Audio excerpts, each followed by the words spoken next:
Welcome back. In this video, I'm going to be going over how dividends growth rate is really important for long-term investing. And first, I'm gonna show you that the S&P 500 dividend growth rate, the average is around 6%. And I will also be going over my portfolio, a quick update, and then I will show you how to see how you can check the dividend growth of any company that you want to invest in. Okay, let me show you my portfolio. And a quick update, I made a couple of buys. I bought more of Disney. I bought a little over 1 share. And then I also bought, I think, a couple of shares of Home Depot. And then the stock, we are at 192 in gains. Okay, going back to dividend growth rate and why that's so important, especially if you want to be a long-term investor. You're looking for 10, 20, even 30 years of just buying and holding companies. And so the average for S&P dividend growth is 6%. And this is for an energy company or a utility company.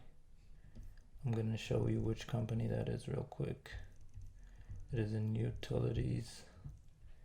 It's Next Era Energy, NEE. So I'm going to show you why this company is good for the long term. Their dividend growth rate is 14%. And that's yearly and annual, so every year this is pretty much going back to 4 years. This is just tracking the past 4 years, and then this is the total growth rate within that time.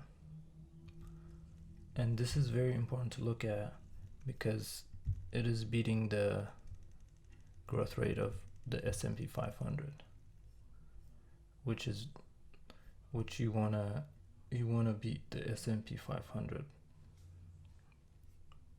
And I'm gonna show you a couple of more companies, and then how you can also use this site buyupside.com, or you can also just Google dividend growth rate calculator. And what you want to do is you want to put any stock symbol or ticker here. Okay, let me just see which. Oh yeah, let's go and see. Okay, let's do Pepsi and see how they. Okay, and for Pepsi, it's 9.52. So again, going back to the S&P, it is higher than that, so that's good in general. And then I also want to show you another important factor, which is dividend or payout ratio. So let's go to Pepsi. And then what you want to do is you want to click on statistics, scroll down all the way to dividends and splits, and then you want to also look at the payout ratio. Pepsi's payout ratio is a little higher than what you want it to be, which is over 70% is usually considered, you have to be cautious.